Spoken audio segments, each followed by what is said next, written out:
Good evening. Thank you all for coming. My name is Yuri. I'm an education manager at Genius Premium Tuition. Today, Dean and David will be talking to you about studying in the UK. You should also know that a recording of this meeting, as well as detailed meeting notes, will be provided at the end of the session. So please listen instead of spending the whole webinar taking notes. There will be a Q&A section at the end. So throughout the talk, feel free to use the Q&A button on your screen to ask questions, which we will address at the end. Now, I'd like to introduce Dean to you. Dean has been with Genius Premium Tuition for 7 years. Dean matriculated with 5 A's in a South African school and then went on to study applied mathematics and computer science. After tutoring more than 1,800 hours of mathematics and science at Genius Premium Tuition, he decided to move into education full-time and now supports me, the other education managers, and our tutors as their managing director. And David Smith holds 4 degrees completed at different universities in the UK, including a Master's of Philosophy at Cambridge, a PhD and a Master of Arts in International Education and Leadership Management at the University of Bath. David has also taught at 5 leading independent schools and has held various positions such as a head of department, housemaster, head of recruitment, and deputy headmaster.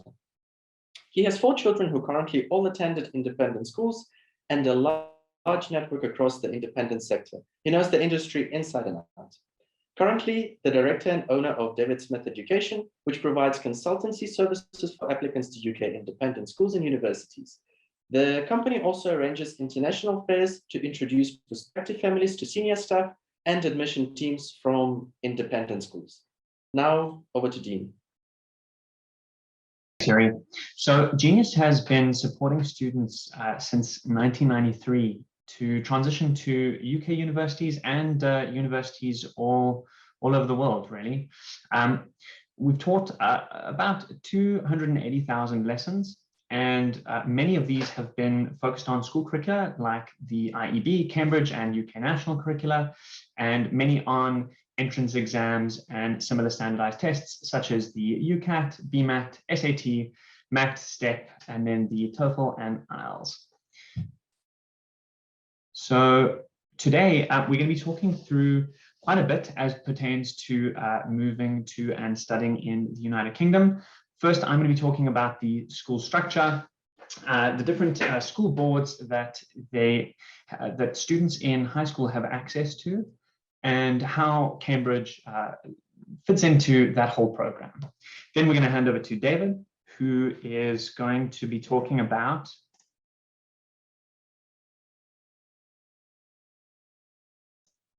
sorry, looks like we had a technical error there. David's going to be talking about the types of universities in the UK, the application process, and then I will be running through the commonly required exams and what it's like to get into the UK if you have an IEB instead of Cambridge A levels.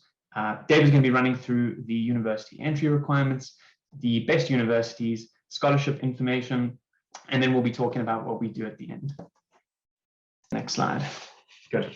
So the first thing to understand, we're going to pay a bit of attention to what happens in high school, because in order to understand the entry into UK universities, you need to have a framework for how the high school structure fits in and how it compares to ours in South Africa. So firstly, in South Africa, we have public schools. These are government-run schools. We have Model C schools, which are half government and then half privately funded. And then we have private schools.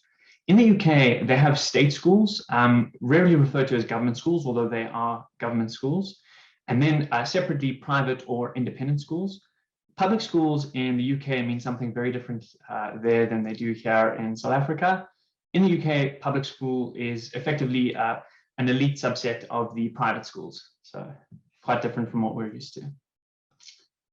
What you see in front of you is a table which compares or runs through the various years that a student in high school in the UK will undergo. The first thing you might notice is that there are 13 of them. And we're going to talk in a little more detail later on about how a student who is coming from finishing high school in South Africa will move into university there, given that they won't have finished a 13th year in South Africa. But for now, it's important to understand that the last 2 years of high school in the UK are referred to as sixth form. Mandatory high school ends in year 11, the end of their GCSEs, they would say, similar to the Cambridge IGCSEs that we write here in South Africa. So to compare directly to South African schools, we have this table. And I'm going to take a few minutes to explain this because it's worth understanding the differences. So as you can see on the left, in a South African standard education, you would have your first 12 years of school. Up until grade 7 typically is primary school, and then from grade 8 to 12 we refer to as high school. In the UK, high school ends in year 11, like I mentioned, and those next 2 years, which would really be academically the equivalent of our grade 12, and then the equivalent of year 1 in a university here, when you think about how complicated the subject matter is that you have to study.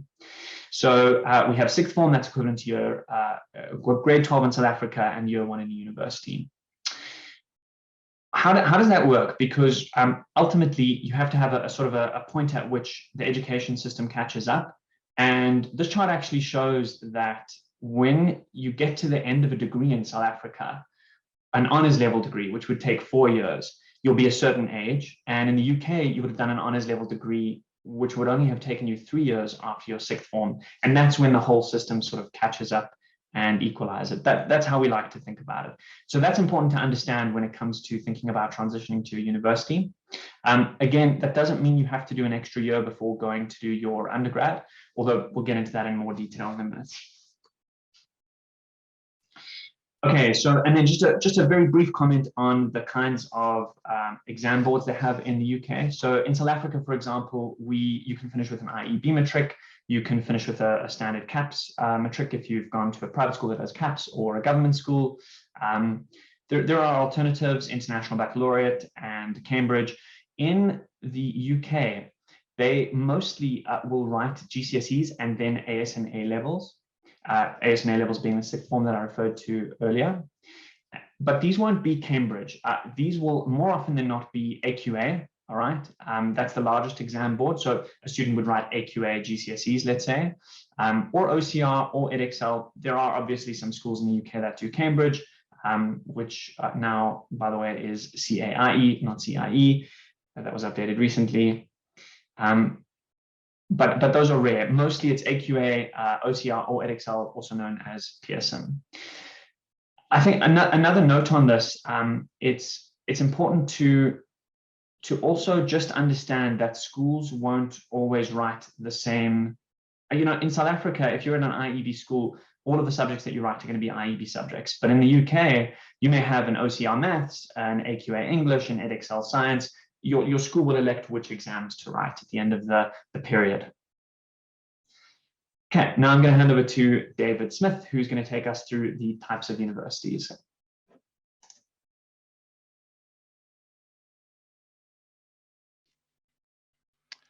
Hi, good afternoon, everybody. Good to be with you. My name is David, and I'm just outside of London in England, and really pleased to be working with Dean and the team at Genius to help you understand about the transition to come into the UK education system, and particularly for universities.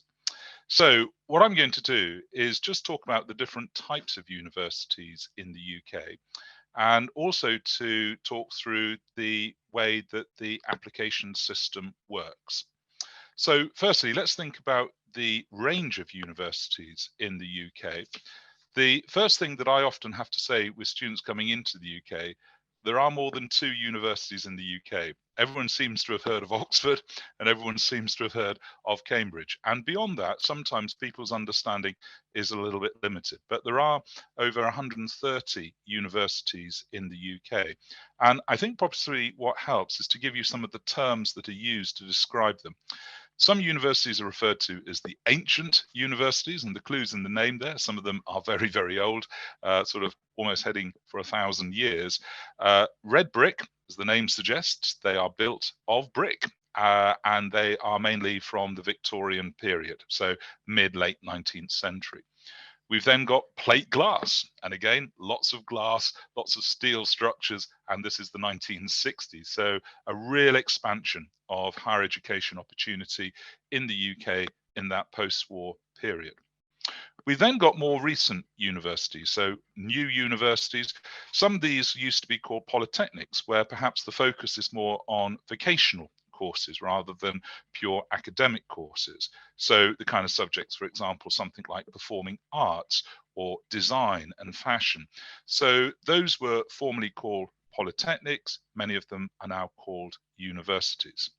And another phrase or term that you might have heard of to describe some universities in the UK is what we call the Russell Group. This is a group of the most selective, the most academically competitive universities to get into.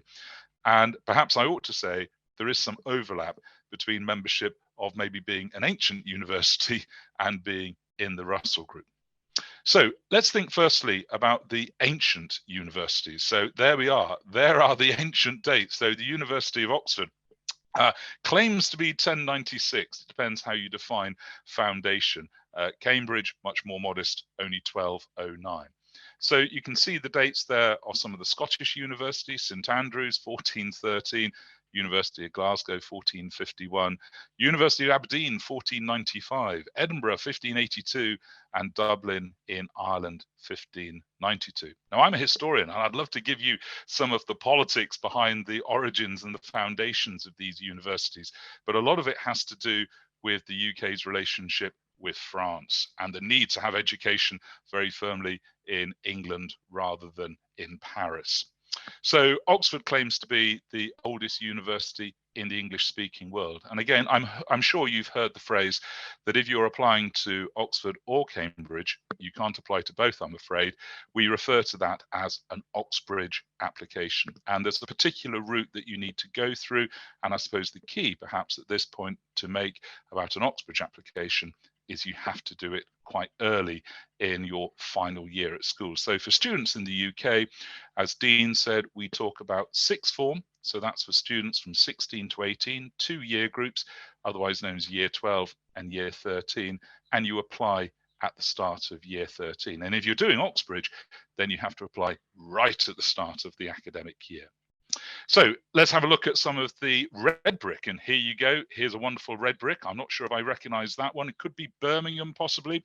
We'll just go back a moment, if we may, to the red brick slide. There we are. So again, many of these universities formed in some of those big growing Victorian cities. So Birmingham at the heart of the country, Bristol over on the west side, Leeds in the industrial north, and Liverpool obviously up on the northwest coast, Manchester and Sheffield. So these universities will date from the middle of the 19th century. Let's have a look at some of the plate glass universities. And as I was suggesting to you, these are universities that were founded in the late 50s, but mostly in the 1960s, when there was a dramatic expansion in higher education opportunity in the UK.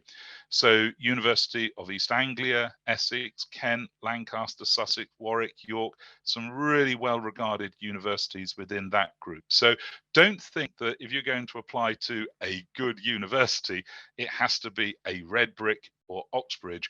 Universities are founded at different stages, and some of these universities have established not just a national or a European, but a worldwide reputations.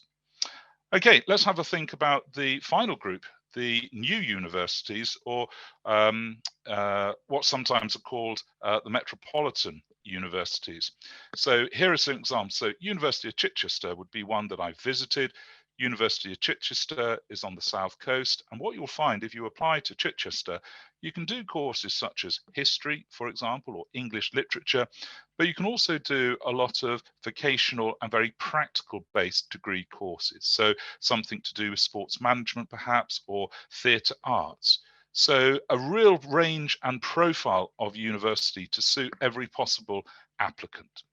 So that, I hope, just gives you a quick overview that there are many different types of university within the UK. But the one group that I will mention is the Russell Group. The Russell Group is comprised of 24 universities, and they formed themselves into a little bit of a lobbying group in the early 1990s. And they act as a group who campaign to defend certain academic standards and also will lobby government on higher education issues to deal with funding, for example, and also about the whole university application process. But these universities are some of the most competitive to get into the UK. And so these might be universities that you will want to consider, and they are known as a group as the Russell Group. Okay, let's turn to the actual application process itself. And the key word or an acronym that you will need to become familiar with is UCAS. Every student in the UK and everyone coming into the UK has to apply through a central clearing system. And it's called UCAS. It's based over in Cheltenham, and it stands for University and Colleges Admission Service. So whichever higher education institution you wish to apply to in terms of universities and colleges, you don't apply direct to the college or university, you apply through UCAS. And when you apply to 5 institutions. So you select the 5 that you wish to apply for. Sometimes you might elect to apply for a slightly different course at a different university. Now, your choice of university is going to be driven by many different considerations. You might, for example, want to come to the UK, but you want to go to London, and therefore you might apply for 5 university colleges all in the capital city. You might decide you want to be in Scotland. You might decide that there's a particular profile of course in terms of its structure. So maybe if you're doing a languages degree, you'll want to choose a course that gives you the opportunity to spend some time studying abroad. So the courses come in many different shapes and sizes to meet the needs that you have. And so in terms of selection of your universities, once you've identified the 5 and the 5 courses, and remember, you don't have to apply for the same course to every institution. You apply through UCAS, and each application is blind. And what I mean by that is that the other institutions don't know which other ones you have applied to. In the past, I think this was a concern for students, that if an institution knew, for example, that one of your choices was Oxford, they might think that candidate doesn't really want to come to us. They really want to go to Oxford. And therefore, some students feared that they might get a higher offer for what actually was a second or maybe even a third choice institution. Now that has changed. So when you complete your UCAS form, you can do so in full confidence that they don't know which other institution you are applying to. So that's what we mean when we say that your application is done blind. When you apply through UCAS, there are different responses that you will get from the university. So let's take the top 2. These are the ones that you want to get. The first one is what's called an unconditional offer, where the university will have reviewed your application, they will have reviewed your grades, they will have reviewed a personal statement that you will write to support your application. They will also look at the reference that comes from your current school, and they may decide to offer you an unconditional place. Now, increasingly, students in the UK are finding that they are being offered unconditional places. And one of the reasons for that, because of the introduction of student tuition fees, students perhaps are becoming a little bit more selective and a little bit more choosy about which institutions they go to. Perhaps old reputations don't mean as much today, particularly for new careers and new work areas. And so perhaps the ability now for students to control the process has led to some universities realizing that if they get an application from a student who's got some strong grades, we ought to grab that student as quickly as we can. So what you will find when you talk with other students who are applying, that an increasing number are actually receiving an unconditional award. But don't think that means they're easy to get. The reason you would be offered an unconditional is because your academic profile. So in the UK, for example, students who've performed very well in the big national exam in the UK called GCSE at 16, if you've got exceptional results there and your academic reference from your school is indicating that you are likely to, again, perform really well in your end of school exams, which in the UK are called A-levels, then a university may say, this is a really good student, we need to secure them. So an unconditional offer isn't an excuse for you to ease up and to coast. Why would you? You want to get the very best grades that you can. But this is really a university trying to say, we really would like you to come and join us. So one type of offer that you would get could be an unconditional. The next kind would be a conditional offer, which, as the name suggests, this is the one that most people are probably going to still get for an application. And this is dependent upon the results that you get at the end of your course of study. So in the UK, exams are sat in June and then results are released in August. And you hope that in August you get the results that you need and you can then take up your first choice on your UCAS form. It may be that you don't meet the grades for your first choice. And so when you get the offers from your institutions, you are allowed to accept two. The first one is called your firm choice. And then your second one is a reinsurance policy, if you like. So most students will receive offers and then you decide which two are going to be your firm choice and then which one is going to be your insurance. If you accept an unconditional, then you don't also accept a reinsurance one. So that's the nature of what we call the firm and the insurance choice. So the firm, just to be clear, that's your first choice, the university that you really want to go to. Your insurance choice is just in case things don't go quite to plan. Okay? So that's the nature of the UCAS application. And in the UK, students will apply for their university place during the autumn of their upper sixth form year. So in the UK, that will be between September and the middle of January. Now, as I was mentioning a moment ago, if you are applying for one of the most competitive universities, some people might say there is an advantage to get your application form in as soon as you can. If you know what you're going to do, my advice would be get it done in September so that then it's off the desk and you can really focus on your studies. Some students perhaps need a little bit longer just to really firm up what it is they're planning to do and therefore might not apply until October, November, December. When I was running university applications for a boarding school, my nightmare were students who arrived back in January and said, you know what, I'd love to apply because the deadline is January the 15th. So my advice to you would be that if you are going to apply to the UK, do it earlier in the process rather than later. And if you are thinking of doing an application for either Oxford or Cambridge, remember, you cannot apply to both. Those applications need to be completed by the middle of October. So in the UK, that would be in the first 5 or 6 weeks of what we call the autumn term. So once we know exactly what you want to do, we can advise obviously on the time frame for making your choices and getting your application in. Let's turn to the other element of the UCAS application that I was going to talk about, which is the personal statement. But before we do that, Dean is just going to talk through to you about some of the additional requirements that universities in the UK might make, depending on which subject you're applying for. Dean, over to you. Thanks, David. So in South Africa, if you want to apply for a degree, the test that you are most commonly going to need to take is the NBT. In the United States, the test that you're going to need to commonly take is the SAT. In the UK, it works quite differently.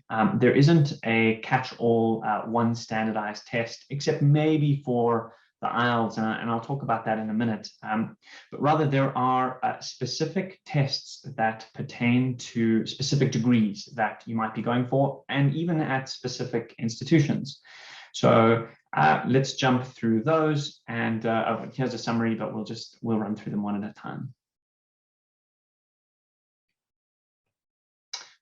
Okay, so the first is the IELTS, and this is the International English Language Testing System.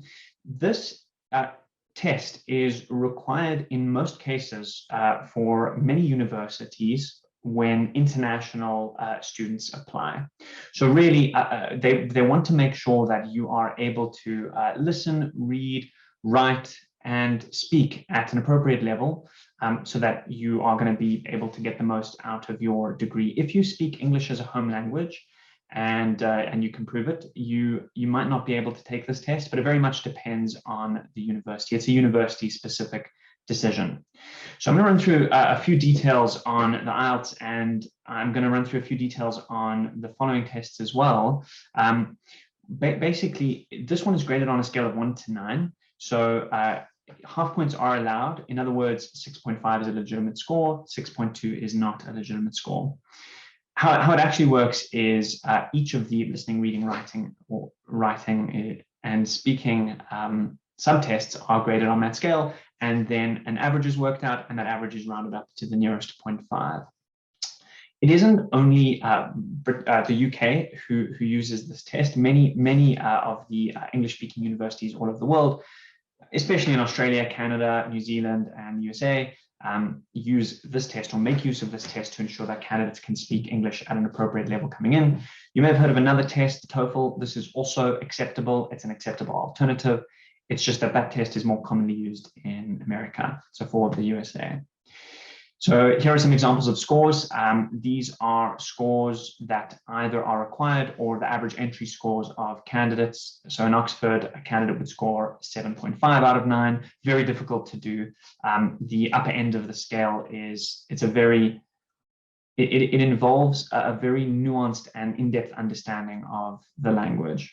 And then University College London requires a 6.5, and if this test is required, you will have access to the passing score that you need.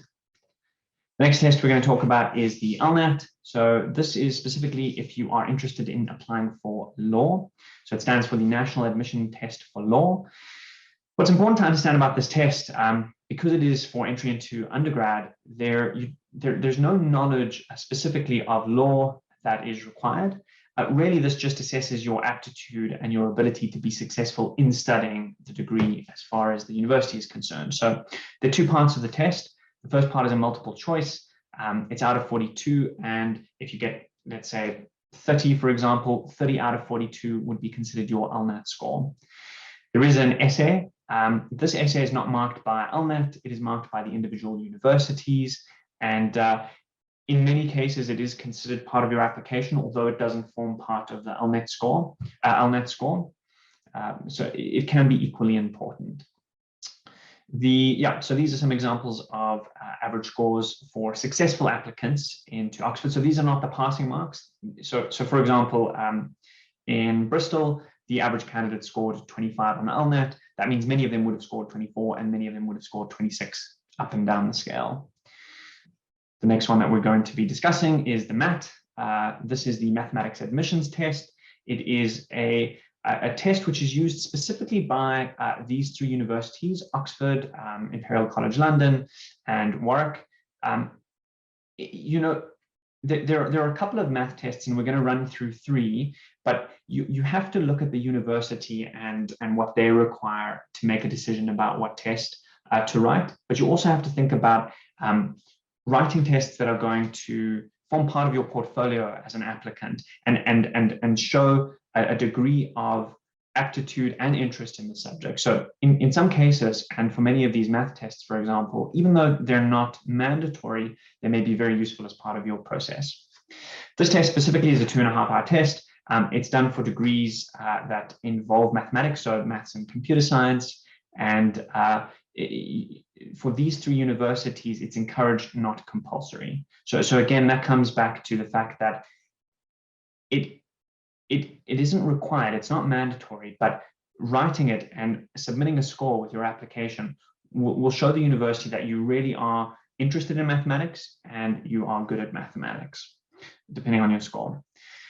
So the thing about this test is that the knowledge required is similar to IEB grade 12 math knowledge. It's AS level mathematics, although the topics are different, and we could get into that in another talk. But really what they're looking for is high level thinking. So although it's slightly lower level content, the question style and the kind of thinking that you need to apply in order to solve the problems is more like full A-level thinking or university year one year thinking for us here in South Africa. So question 1, there's multiple choice, and question 2, you choose 4 out of 6 long form questions. You don't get to decide which 4 you choose.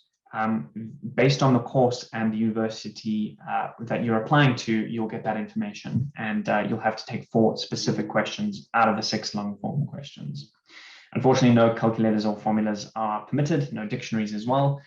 They mentioned that, but again, you aren't going to be required to do heavy lifting in terms of calculations in your head.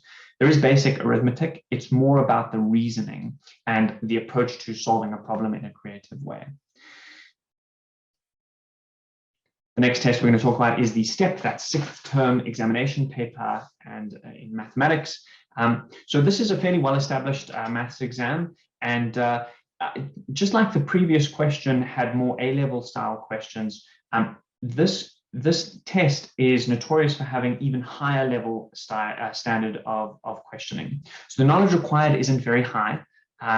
There are some concepts that you're going to need to learn. You're going to need to have that content in order to succeed at this test if you need to write it, especially if you're coming from an IEB Matric.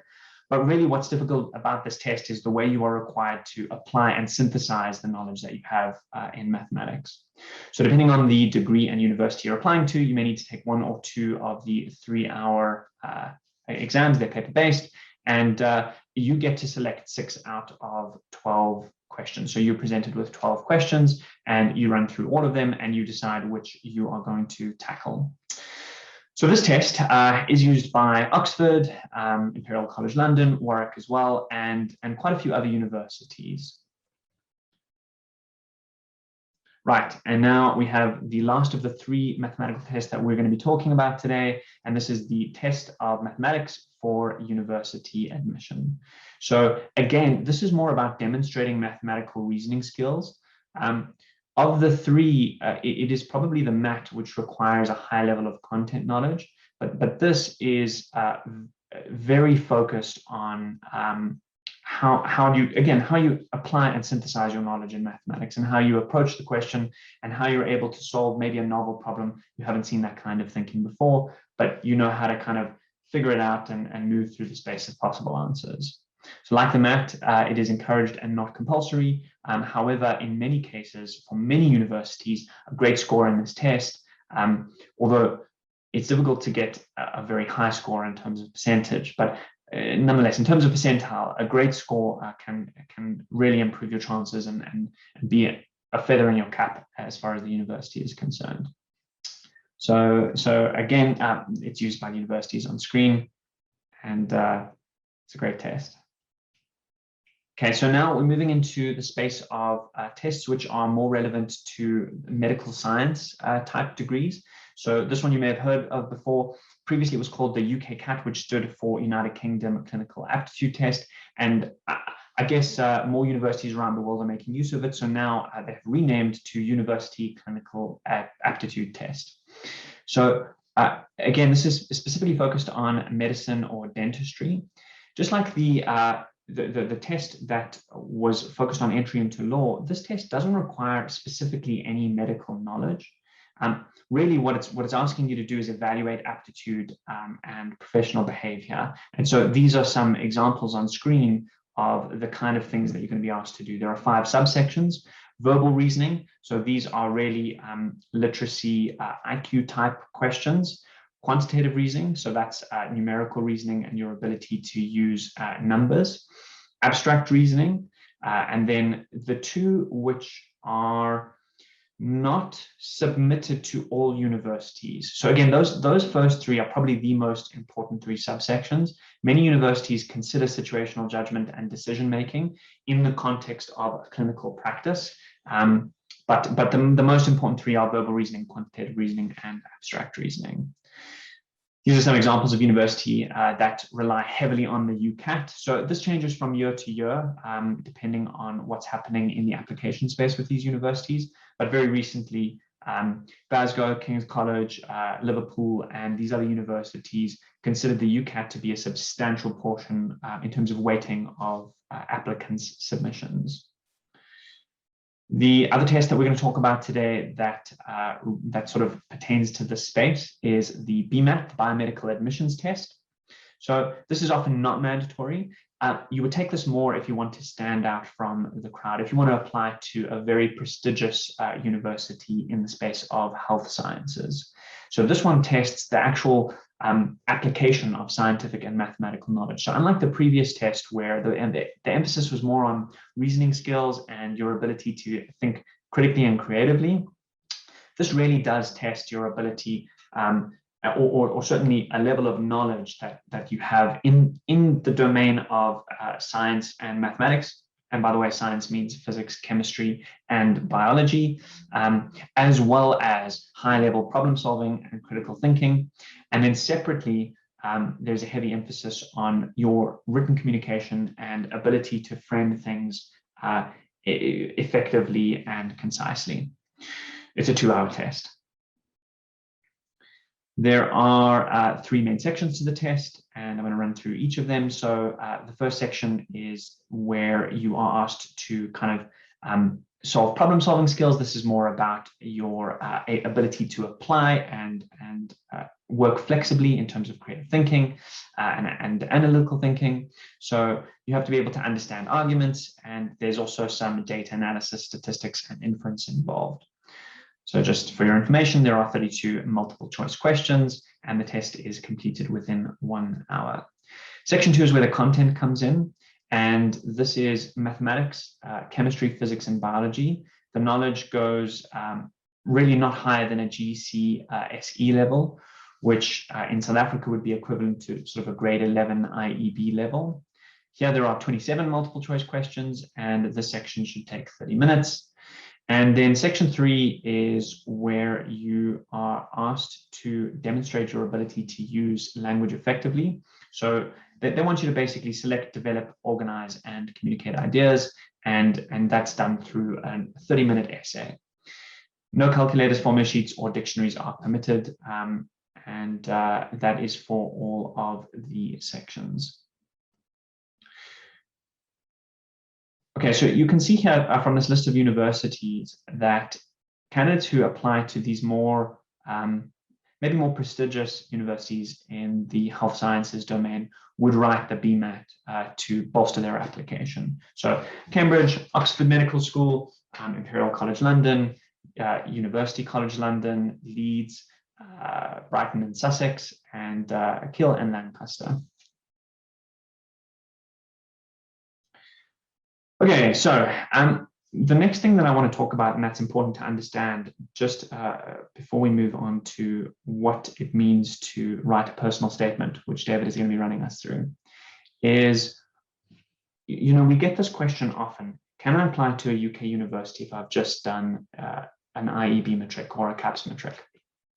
And in the vast majority of cases, yes, absolutely. An IEB Matric and the NSC certificate that you're provided with is more than adequate, pending your results, in order to get into universities, even prestigious universities. So 85% of those, and again, this is roughly 85% of those 130 plus universities that we spoke about in the beginning will accept you without A-levels if you have a South African IEB certificate. When you don't look at all of the universities, but rather the top 10, that number reduces to 60%. But still, that is a majority of the top 10 universities will accept you. So for example, if you want to get into Oxbridge, Cambridge or Oxford, you are going to need to have done an A-level or an A-level equivalent. That could be College Board APs, it could be the International Baccalaureate, but you're going to need a full A-level equivalent. Whereas the third-ranked university, the University of St. Andrews, will accept you based on an IEB, albeit a very good set of IEB results. If you're unsure about the set of universities that you're looking at, you can just send an email to their admissions team to ask. I'm going to talk a little bit about the universities where you do need the A-levels, because it's quite difficult for South African students to imagine the path to getting A levels and then going into university that requires A levels. So if you're coming from South Africa and you want to study at Cambridge, you are going to need an A level equivalent. And there are better and worse ways to do this. And before I move on to the next slide, where I sort of have a table describing a common way to think about the space, I just want to say that there are many, many, many different ways to do this. Depending on the student and where you're going and what you're capable of, one could do it faster or slower. It just is so situationally dependent. So, yeah. When a student finishes Matric, okay, I'm going to use an example because this is quite difficult to think about. So, if a student matrics or matriculates in 2015, let's say, at Rodin, and they are going to Cambridge, or they have their heart set on Cambridge, they are going to need to write their A levels. And if they don't do it in the same year as their Matric, which would be a very difficult thing to do, they are going to need to do it the year afterwards. So in 2015, they have matriculated, and it would be very difficult for them to write the full A-level tests in mid-year of 2016, where they only have about 4, 5, maybe 6 months to prepare, depending on whether or not they take a holiday. And so more often than not, a student is going to write at the earliest the end of 2016 or midway through 2017. In either of those cases, the university year that they're going to be entering into is 2018. So you've matriculated in 2015. In 2016, you're working on your A levels, and let's say halfway through 2017, you are finishing your A levels. You write in May, June of 2017, and then in September of 2017, you would start at your target university that required A levels. So that's the most common way to do it. It gives you a little bit of extra time, and although you might not technically need that little bit of extra time, because the universities in the UK start in September, whereas we end school in November/December, as you know, you're afforded an extra half a year. So a common path to entry would be at the end of your grade 12 to take, and I wonder if you can see my mouse here. I'm actually going to turn annotation on. Here we go. No, draw spotlight, that's the one. So a common path would be to finish your Matric at IEB, take half a year you would choose 3 or 4 subjects. If you're going to a prestigious university, maybe 4, otherwise 3, and you would focus on getting up to date in terms of the AS level content to make sure that there are no gaps in the first half a year. You may even write, and probably for admission purposes, you should write AS level exams halfway through that year. And then you would take the next year to prepare in terms of the content for those 3 A levels. So 3 is not a small number. You might be thinking that's a small number of subjects. In the UK, when you go to 6th form, you are really only doing 3, and in some exceptional circumstances 4. That's foreign to us coming from South Africa, where we end Matric with 7, sometimes 8, sometimes 9, sometimes 10 subjects.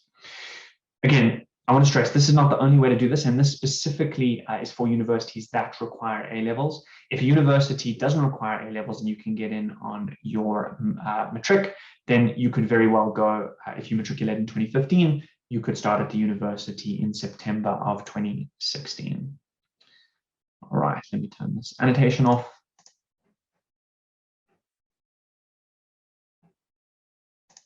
Okay, I'm going to now hand over to David, who is going to be talking about the entry requirements at university.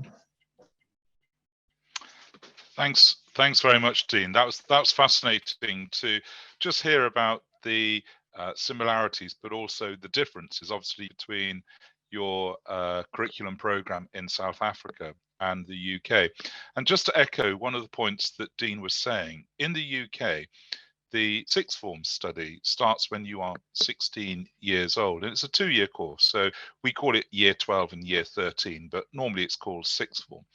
So in your 6th form, if you're doing A levels, you would do just 3 subjects. And this is sometimes, gives you the chance to focus and specialize. Sometimes it may be seen as kind of narrowing down a little bit too early. And so an alternative program that quite a few students might study in the UK, but also internationally, is the International Baccalaureate, which seems very much more similar to the breadth of your curriculum study, where on the IB program, you do 6 subjects. So it's really interesting to get a sense of the different programs. So you've obviously got a really broad program, which obviously has got its strengths. So 3 A levels is the norm. And I think Dean mentioned there that, for example, if you were a mathematician scientist, you might do maths, physics, and chemistry. And if you were applying for one of those top Russell Group universities, you might do a 4th A level.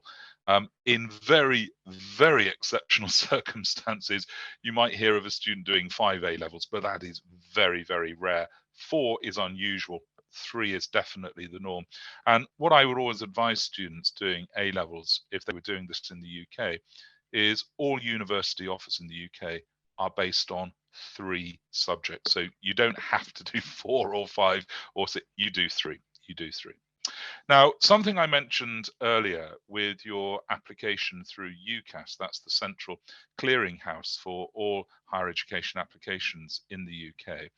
The form has all the standard things you would expect, so name, date of birth, school, exam performance to date.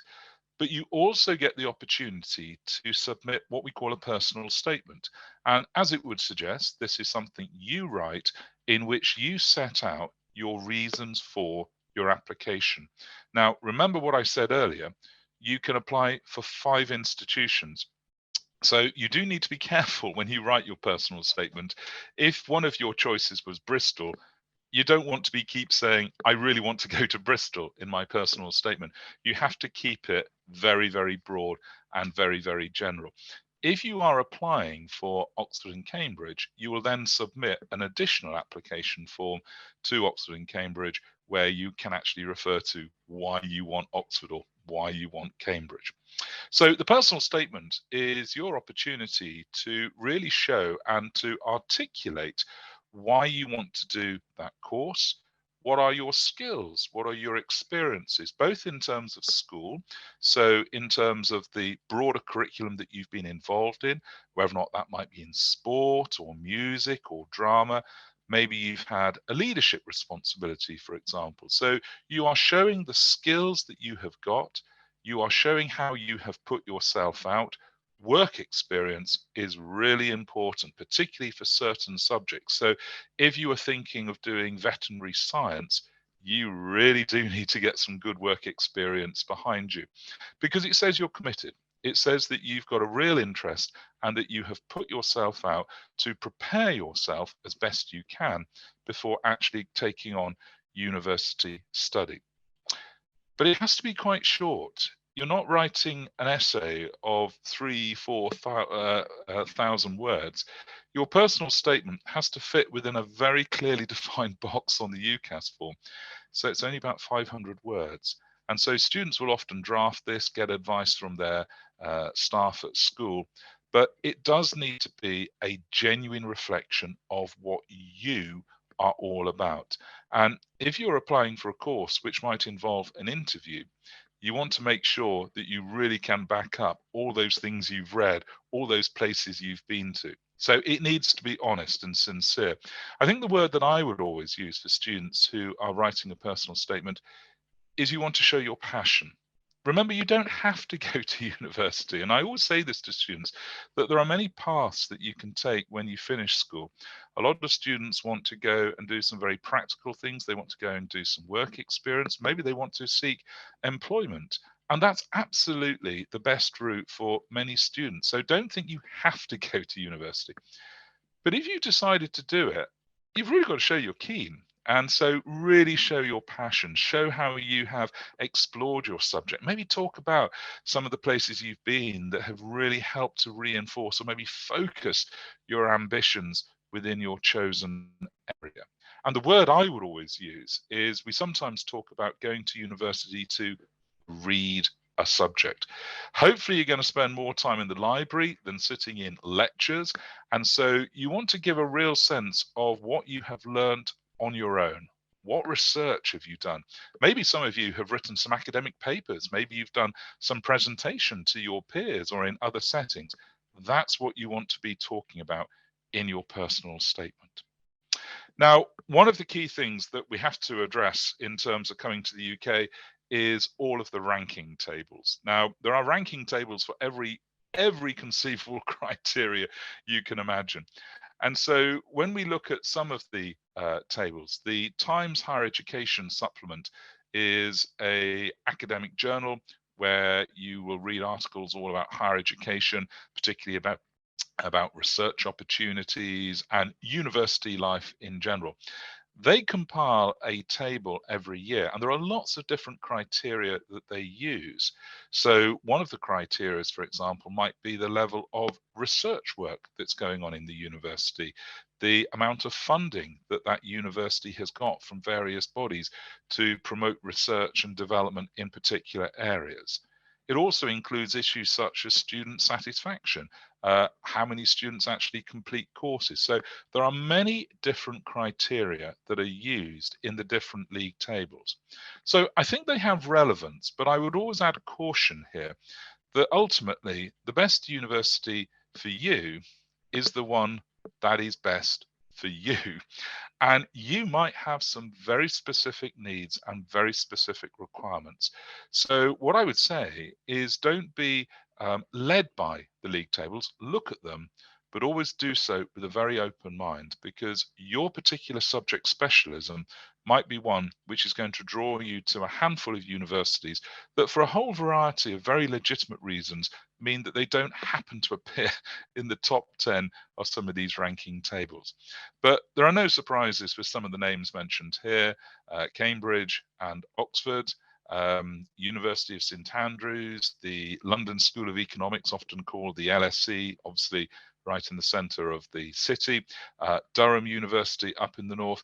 These are certainly some of the most outstanding universities in the country by whatever criteria you choose to apply. So let's have a look at some maybe subject areas. And this is where what we can do is to give you some thoughts and ideas about different subject areas and which universities have developed a really strong specialism.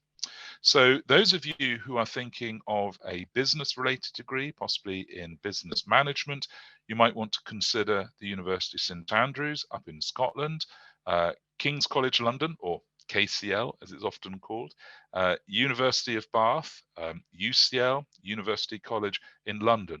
All of them outstanding universities attracting very large numbers of international students, both at undergraduate level, but also into postgraduate business schools.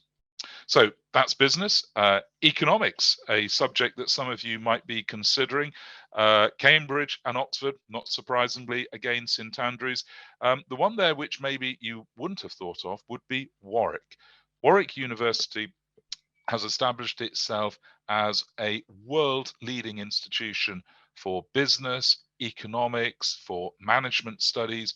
The Warwick Economics Department is internationally renowned. And for various reasons, some students that I've worked with over the years have opted to go to Warwick rather than to Oxford or Cambridge. And this is something that you will find. And I would encourage you to be open to this idea that what is best for you is not necessarily a university that's at the top of the table, but for whatever criteria you set, it's going to be one that's going to serve your needs. So that's economics.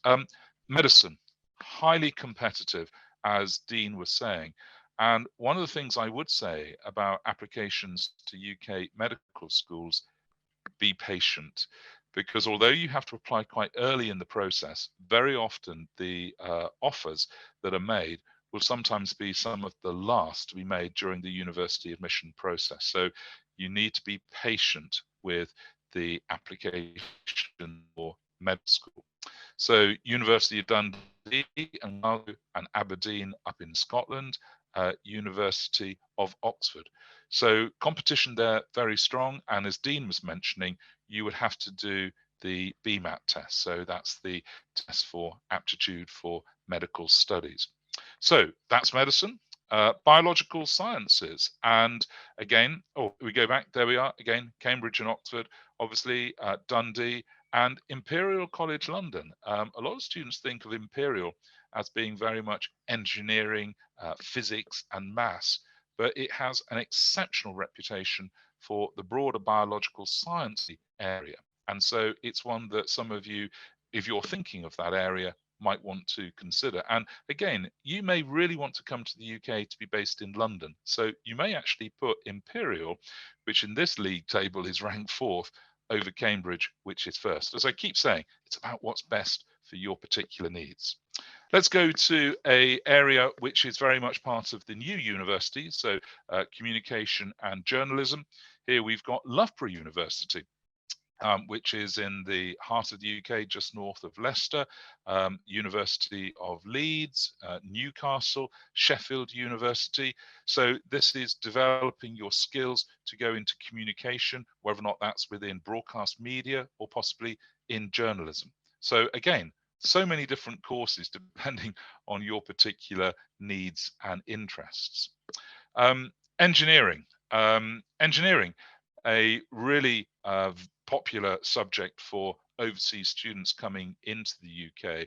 Again, Cambridge and Oxford, outstanding engineering departments, Imperial in London, and Strathclyde, which is in Scotland. So as you can see, a broad range of possible locations. Scotland obviously is right at the top of the UK, so you almost couldn't be further from London if you tried. But as I say, for some students, when they come to the UK, they want to go anywhere but the big city of London.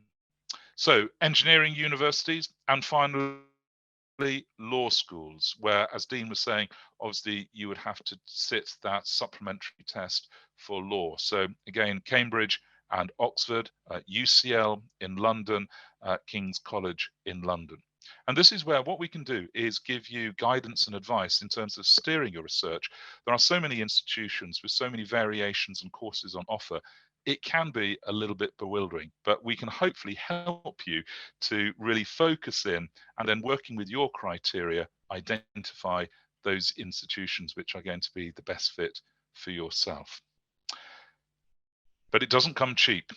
And this takes us into the world of scholarships. And I've just been doing some conversion tables just so that I fully appreciate these figures. Hopefully these figures don't come as a shock to you.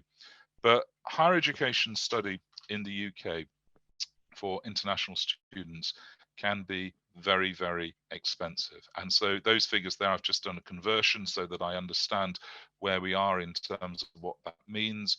So University of Edinburgh, you've got a range of fees there that could go as high as 800,000 rand. So that's about £40,000 in UK sterling. Other universities have different kind of range, and obviously it depends which subjects that you are applying for. So I think it's important to say that these fees obviously are high, but the other thing that you need to be aware of is that there are a lot of different routes and options in terms of gaining some support, funding, and bursaries. And that's something, again, which we can guide you through the different options. So let me just talk these through for you. Scholarships obviously are scholarships that are made to you, which you don't have to repay. So it's really important to be aware of the breadth and range of opportunities that there are. The thing I would say, though, is that for students who are successful in making a scholarship application or a bursarial application, is that it does involve quite a bit of time and effort from yourself. So keep going with all the forms and all the applications that you have to do, because the rewards can be really very good. There are lots of different providers of support for students coming into UK universities, but I suppose one of the ones that I would encourage you to explore or to consider exploring is scholarships and support coming from business. So if you were applying, for example, for an engineering degree, it would be worth exploring through various engineering firms and construction firms the kind of support that they are keen to give. And obviously, what you'll often find with this, that there will then be other potential benefits in terms of work experience during holidays. There might even be, through a competitive entry, opportunities for employment once you graduate. So scholarships, bursaries, and grants can lessen some of the challenges which students, and obviously international students, can face coming into the UK. But as I say, they are out there, but you do have to put a lot of time and work into firstly identifying them and then going through the application process. Okay, let's turn to the area now of award types. Here we are. Oh, sorry, I was just going to, just with that chart there, just the different award types. I think it's the slide with scholarship, bursary and grant on. If it's possible just to go back, that's the one. Here we are. So scholarships helping with living costs, because obviously in addition to tuition fee costs is obviously supporting you with your accommodation, possibly on campus. Very often universities will guarantee you accommodation on site, and as an international student, you may find that that accommodation offer extends over the full 3 years. You may actually feel that in your second year or possibly your final year, you want to experience some independence and live off campus. So your scholarship might cover some of your living costs, some of the tuition fees. Bursaries are there to provide a top up in terms of your day-to-day expenses, so accommodation, food, books and travel costs.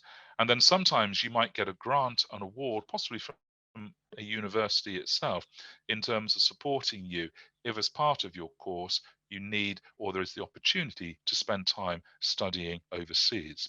Now, not surprisingly, a lot of awards are conditional on your performance and your continued performance. So in a way, it's a bit of a carrot to encourage you. So if someone is investing in you, there is obviously that obligation to ensure that you meet the criteria that are carried by the award.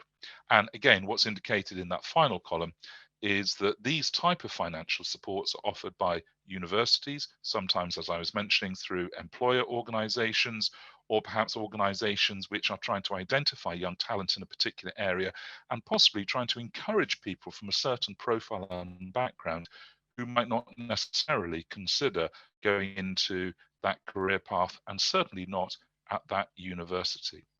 In terms of grants, coming from a wide range of charities which are specifically designed to support students who perhaps come from a particular background, or perhaps have a disability, or perhaps have a certain skill set that needs to be supported. So different types of awards to support you with the challenge of the cost of coming into UK higher education. Yeah, the important thing with all of awards is obviously to be clear about how much is available for you. How is it paid?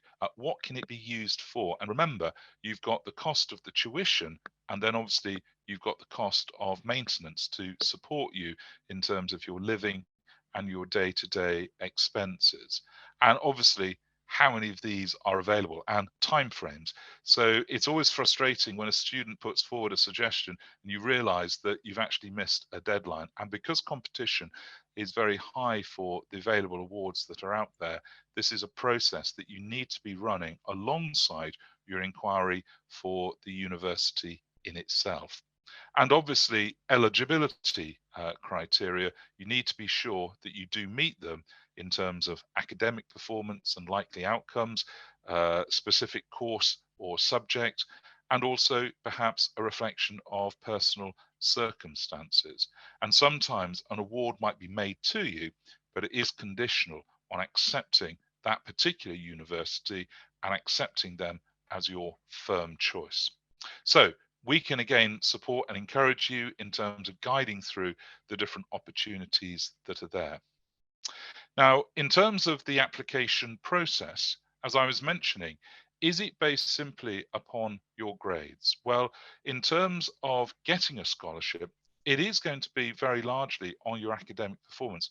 But a little bit like I was saying in terms of submitting your personal statement, it's about identifying those candidates who, through their own work, through their own endeavors, have shown a real commitment to the subject area that they are planning to pursue. So, for example, if you were thinking of doing something within medical science and you had put yourself out to maybe work with a charity, helping possibly with a vaccination program at the moment, it shows a commitment. So it is more than just grades. The academic obviously is important because they want to support students for whom a university path and career is a sensible one. So applications will involve different aspects. So you might have to write short essays, setting out your reasons for applying, your personal skills. Very often it might involve an interview, possibly giving a presentation and explaining to a panel of trustees for a particular scholarship board why you are a good candidate to support. So you've got to create an evident portfolio as to why you are a student who would make full value and be a worthy recipient of financial aid that is available. And something I've done with students working from many different locations is to guide them towards particular bodies that would be interested to receive applications from students from their profile applying for particular courses. So scholarship is a really important area to explore alongside your actual chosen university. And in terms of the deadline, as I was mentioning, what's really important is to ensure that you meet the deadlines, because scholarships, as you can expect, are highly sought after. And so I remember supporting students into American universities where the numbers were really quite bewildering, but it was amazing how many students seemed to miss deadlines completely. So you've got to be organized, you've got to be very thorough, you've got to be professional. It's like applying for a job. So in terms of future commitments, when you are making your applications, you want to include examples of how you have within your school setting, maybe represented the school in sports and musical activities. And there may be an expectation that if you're given an award, that then you will continue with that commitment at the university. It might be that there is a volunteering aspect to the award, particularly if you are applying for a more vocational based award, serving as a student ambassador, helping other students coming onto campus. So make sure you understand the commitments that you are taking on if you accept an award. Yeah, in terms of the commitments, you want to be clear who is offering you the award, why was it created in the first place, and it helps to give you the context of whether or not you might meet the criteria that that award body is looking for. So you've got to do a little bit of digging, you've got to do a little bit of research. So as I say, alongside identifying the university, also look at the opportunities for these kind of awards. Your university or college, 80% of this kind of funding. So once you've identified your universities, or this fact actually may pull you towards a particular institution because you're aware they've got a very sizable award fund to support students from particular backgrounds. The other one, which I find particularly interesting to explore, is what opportunities there are to get support from business who are looking to attract really strong students onto their training programs during holidays. And as I say, one of the opportunities is that you may actually get employment once you've graduated from your course. And then also charities with a particular focus on certain areas, special interest groups. But you need to do research and, as we said, digging on this, and I can give you guidance and thoughts about areas that you might want to explore depending on your chosen subject degree path. Excellent. Thanks, David, for that. Okay. Now I'm going to speak a little about what Genius does before I hand over to David, where he will run over what he can do in this space. So there are two ways to think about a CV or an application really to any institution, university or otherwise. The one is to think about how, looking back, you can make it as attractive as possible, given all of the things that you have done in the time frame that is relevant. But the other that we prefer, which is more proactive, is in advance to think about what you can do over the next, it might be a year, it might be 4 years, it could be 10 years, to prepare a CV ultimately that's going to be easy to write about and very attractive to the kind of universities that you want to get to. And this could include spending time getting the best out of school that you can possibly get. So getting the best marks in your IEB school that is possible to get, preparing well in advance, so doing long-term practice and even sometimes short-term practice for the entrance tests that you know that you're going to need to write.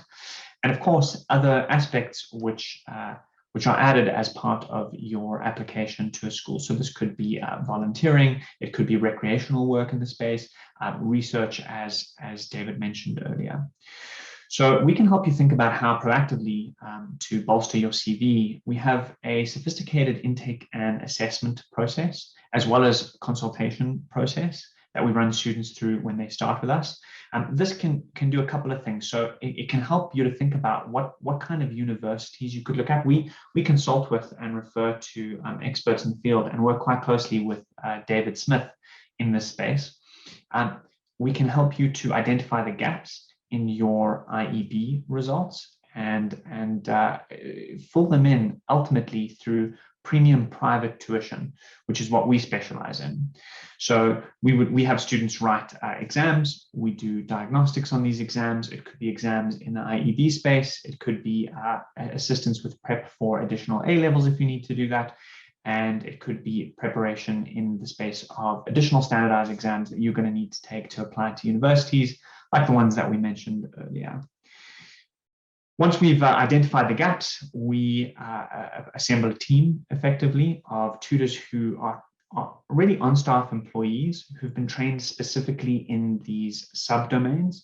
And we decide on who to use, or an important factor that we use when figuring out who on our team would be best suited is who's going to really build a mentor relationship with the student. Who are they going to be looking forward to seeing? Who are they going to be looking forward to working through the work with? And that's who on our team we send out. And again, it's important to note that we aren't an agency. We don't outsource to tutors. We really know them all personally. We work with them very closely. There's a heavy level of supervision in the program. And so it's a very involved process that we offer as far as preparation for these standardized tests, improving your IEB marks to get into more prestigious universities, and in some cases, assisting with A-levels after your IEB. Why would a parent and a student join Genius? So basically, for many years now, in fact, 28, Genius has been preparing students for entry into the UK and universities all over the world.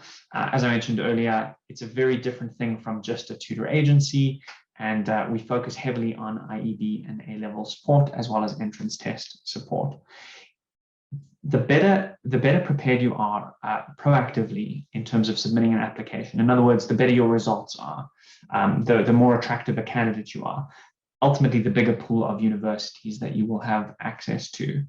And the other thing to think about is once you get there, these standardized tests are written for a reason. The universities require and select on them for a reason, and that is they want candidates to join their undergrad who are going to have staying power.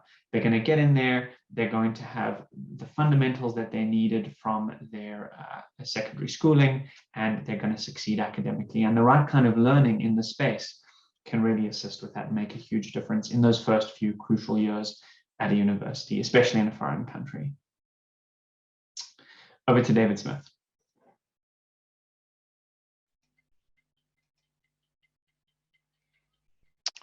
Thanks very much, Dean.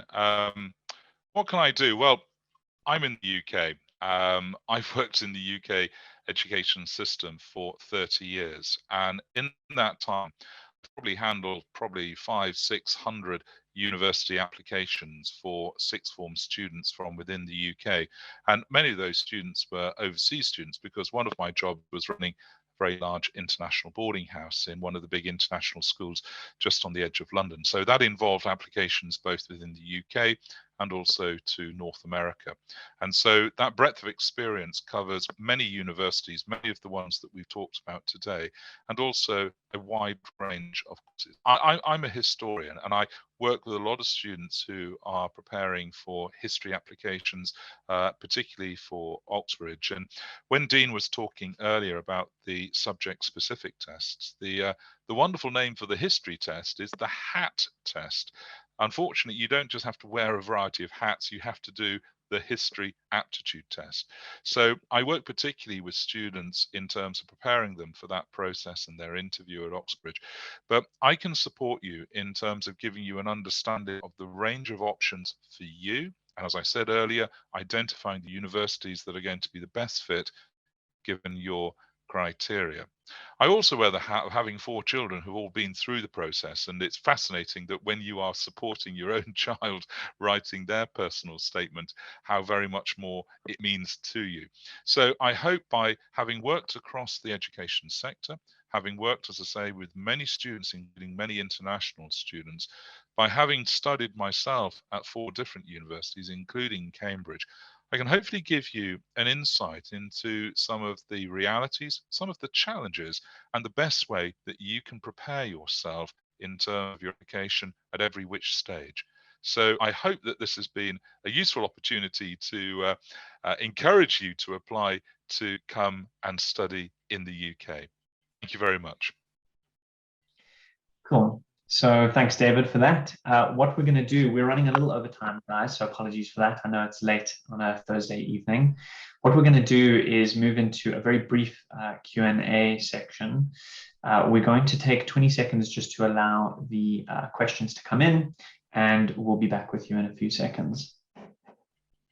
Okay, so someone has asked a question here about the A-levels after Matric. So there are, roughly speaking, 2 ways to do this. And again, I want to emphasize this is only if you are applying to universities or are set on universities that require you to have done your A-levels.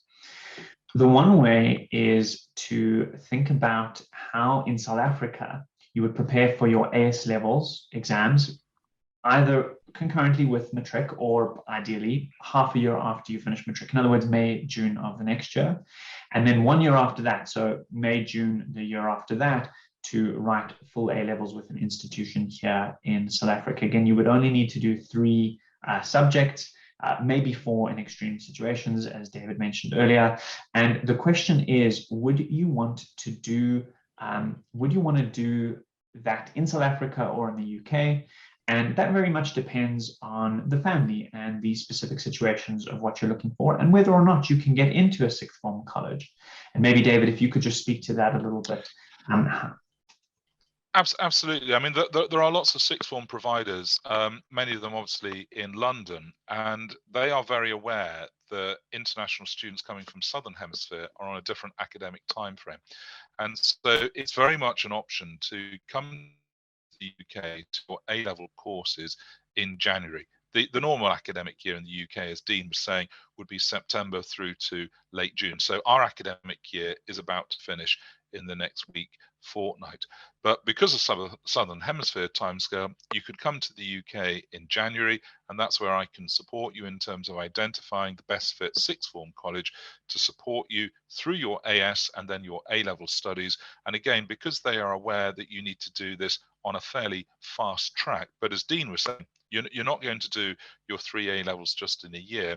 So the timescale of 18 months from January through to the following June, and then do your UCAS application probably from within the UK and start in the September of what would then be your 2nd year in the UK. So that's a very well-trod path, and it's one that I've worked with students in the past. Excellent. Thanks, David. Okay, so the next 2 questions I'm going to answer in sort of the same breath. The first one is, can the SATs be written as an alternative to doing A-levels when applying to universities for whom the NSC is not enough? So unfortunately not. The SAT, which is an English and math reasoning test, is more akin to the entrance tests that you saw previously. You know, when applying to a university, really in any country in the world, South Africa, the UK, the USA, your academic space is made up of 2 things. The first is your high school results and how you did in high school. In South Africa, that means for you guys an IEB Matric. In the UK, more often than not, that would mean basically your GCSEs in addition to your AS and A-levels. But then the other half is any additional standardized tests that you take. So in South Africa, for example, we have the NBTs I mentioned in the beginning. In the United States, commonly the SATs are used. Many universities in the UK will consider the SATs, some even require the SATs as part of the application process, but that falls into the space of additional standardized tests that you've taken. And is not considered an enhanced IEB, aka A-level equivalent. The next question was, is advanced program mathematics equivalent to A-level maths? So unfortunately not. And I'm gonna sort of add some information here. AP Maths and AP English, and depending on the school, AP Science, are unfortunately, so in an international landscape, often confused with advanced placement courses that the College Board offers. So at AP Advanced Placement, which are tests run by the College Board, are equivalent to full A levels, just like they are equivalent to the International Baccalaureate. But the AP Maths just happens to be the same acronym, Advanced Program Mathematics, that we do in an IEB school. No, unfortunately, is not equivalent and is just considered as an additional subject. Okay, excellent. Cool. So there's a question here. Do you write the entrance exams here in South Africa? So this would very much depend on the entrance test. For some of them, there are centers that are available in South Africa. For some of them, they're online. And so therefore, wherever you are, you can take them. And then other ones are written specifically in the UK. So again, it is very test dependent, and you're going to need to have a look at the particulars of that test when applying to that university. All right, so David, there's a question that perhaps you are best suited to answer here. Why can you only apply to Cambridge or only to Oxford, not both? Oh my goodness. I went to Cambridge, so why would you want to apply to Oxford? I think it's because they are both highly selective institutions, attracting students from all over the world. Most people who apply to Oxford and Cambridge don't get in. It's not because you're not a good candidate, it's simply because of the volume. And so the process of applying, the first step is very much in your court. Which one do you think is going to best support you? Because look, the reality is, if you don't cope with life in Cambridge, you're not going to cope with life in Oxford. And so the comparability between the two in terms of the way the teaching is done, the tutorial system, they are great learning places, but it's intense and you've got to be on top of your game. And so it's not a question of either or, it really is Oxbridge or not Oxbridge. And if you're going to go for Oxbridge, you've got to narrow down in terms of Oxford or Cambridge. You've then got to narrow down in terms of college, because to go to Oxford or Cambridge, you have to be interviewed by a college and they actually offer you the place.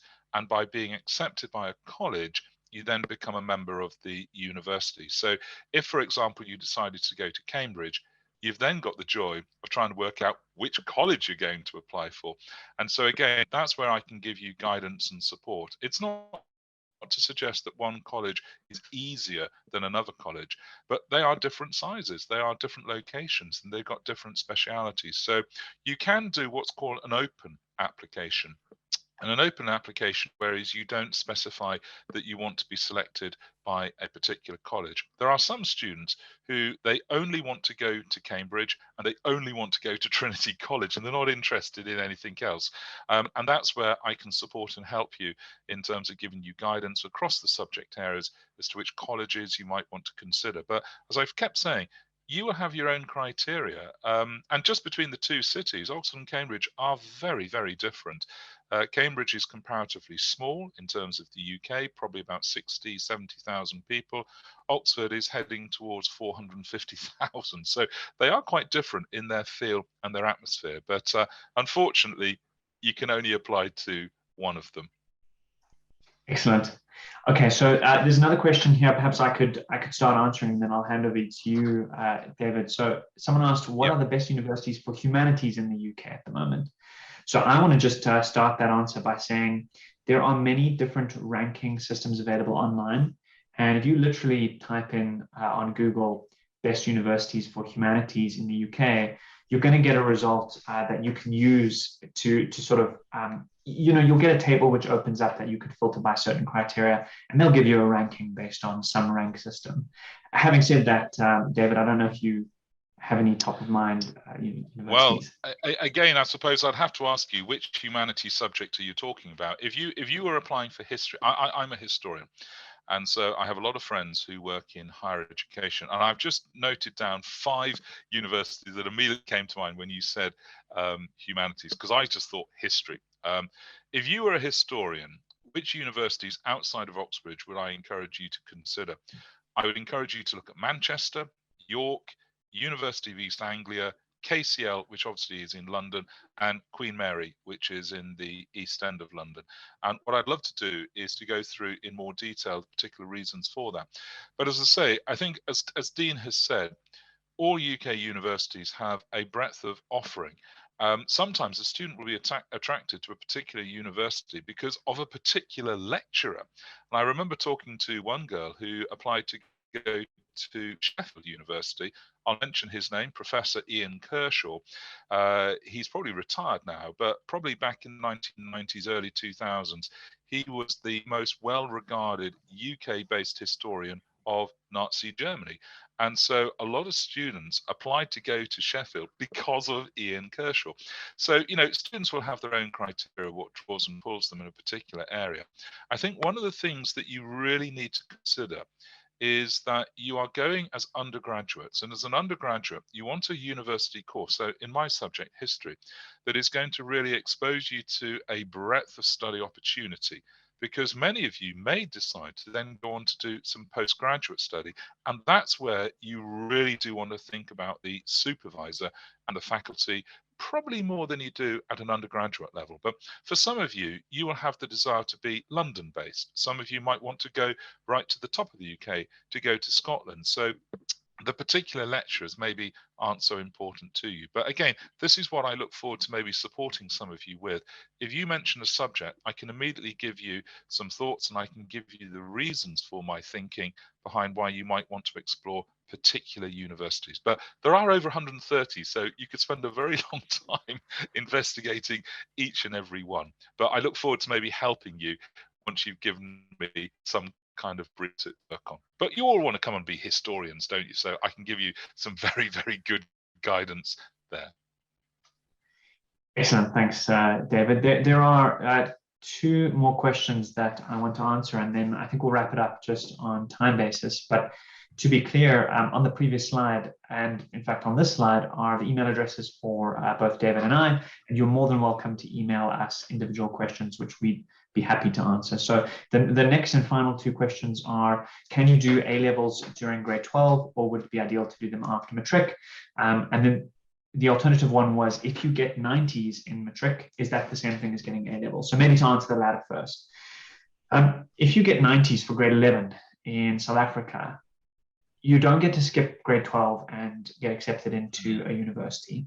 And similarly, when a university requires A-levels, which really is an additional year, no matter how well you do in the second last year of your high school, i.e. IEB Matric, you are going to be required to write and excel in the A-levels when they are required.